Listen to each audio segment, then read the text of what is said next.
Bakının həmlələri ermənilərin gözünü açdı. Paşinyan indi Köçəryanın həbsi üçün düyməyə basacaq. Erməni xalqı növbəti dəfə baş nazir Nikol Paşinyanın rəhbərliyi elədiyi Vətəndaş Müqaviləsi Partiyasına səs verdi. Ermənistan Mərkəzi Seçki Komissiyasının son məlumatına görə seçicilərin 727.160 nəfəri hakim partiyaya səs verib. Bu isə 49,82% deməkdir. MSK-nın açıqladığı rəqəmlər göstərir ki, revanşistlərin ideologiyası və arzuları bu dəfədə puça çıxdı. Erməni cəmiyyəti sandıq başında revanşizmə və müharibəyə yox, sülhə səs verdi. Erməni seçici Azərbaycanın təklif elədiyi reallıqla, yəni sülh və mehriban qonşuluq, iqtisadi inteqrasiya, iqtisadi blokadadan çıxmaq və müxalifətin təklif elədiyi fəlakətli status quo-ya qayıdış, yəni müharibə və tam təcrid arasında seçim elədi. Azərbaycanın təklif elədiyi bu sülh gündəmi qarşısında kilsə, revanşistlər təslim oldular və onların yaratdığı illüziyalar darmadağın edildi. Paşinyanın seçki kampaniyasında istifadə elədiyi sülh gündəliyi sadəcə bəyanat deyildi. Bu gündəliyin arxasında real addımlar, təcrübə və bunu dərindən hiss etdirən amillər vardı. Məsələn, 2025-ci ilin 8 avqust tarixində Vaşinqtonda imzalanan bəyannamədən sonra iki ölkənin şərti dövlət sərhəddində sülh və əmin-amanlığın təmin edilməsi, silahların birdəfəlik susması, erməni cəmiyyətində xof yaradan və yuxusuna haram qatan daimi müharibə qorxusunu neytrallaşdırdı.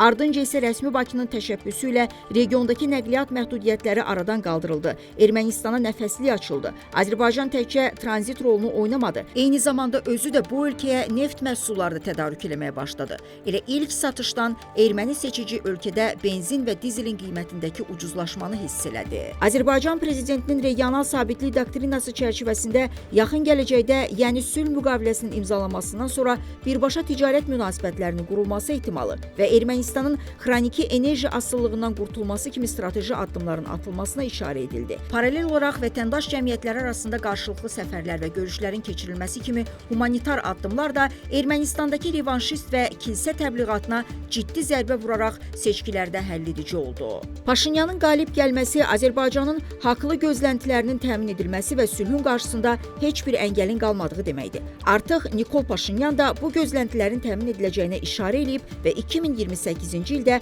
Azərbaycana rəsmi səfər edəcəyinə ümid elədiyini bildirib. Nikolun 2028-ci ildə Bakıda keçiriləcək Avropa Siyasi Birliyinin zirvə toplantısına istinad edərək Azərbaycana rəsmi səfər etmək arzusunu dilə gətirməsi əslində İrəvanın yaxın gələcəkdə Bakı ilə münasibətləri tam tənzimləmə məcburiyyətini anladığının ən bariz rəsmi etirafıdır. Bu isə o deməkdir ki, yaxın bir il ərzində Azərbaycanın gözləntiləri reallaşa bilər və iki ölkə arasında sülh müqaviləsi imzalana bilər. Ehtimal eləmək olar ki, 2026-cı ilin sonunadək Ermənistan konstitusiyasında köklü islahatlar həyata keçiriləcək. Sülh prosesinin tam hüquqi status qazanması üçün atılacaq ilk institusional addım Ermənistan konstitusiyasında fundamental dəyişikliklərin edilməsidir ki, Paşinyan da ilk növbədə bunu təmin etməli olacaq.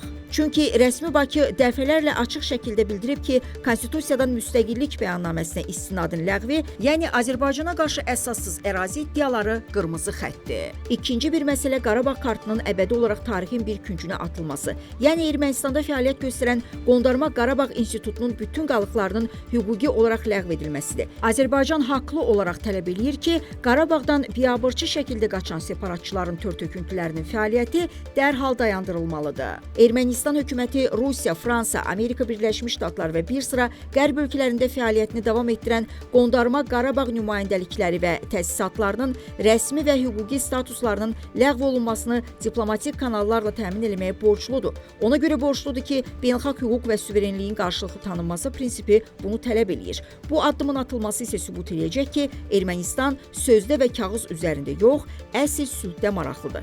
Seçkilərdən sonra Azərbaycanla Ermənistan arasında atılacaq mühüm addımlardan biri də sərhədlərin delimitasiya prosesinin sürətlənməsidir. Artıq parlamentdə səs çoxluğu əldə edən Paşinyan radikal müxalifətin təzyiqlərindən yayınaraq daha praktik addımlar atmalıdır. Çünki sərhədlərin müəyyənləşdirilməsi əslində bu sahədə gərginliyi tamamilə bitirəcək real təhlükəsizlik mexanizmidir. Ehtimal eləmək olar ki, sərhədlərin delimitasiya prosesi yaxın aylarda ciddi şəkildə sürətlənəcək ediləcək və iki ölkənin məsul komissiyaları görüşləri intensivləşdirərək real və mühüm irəliləyişlər əldə edəcək.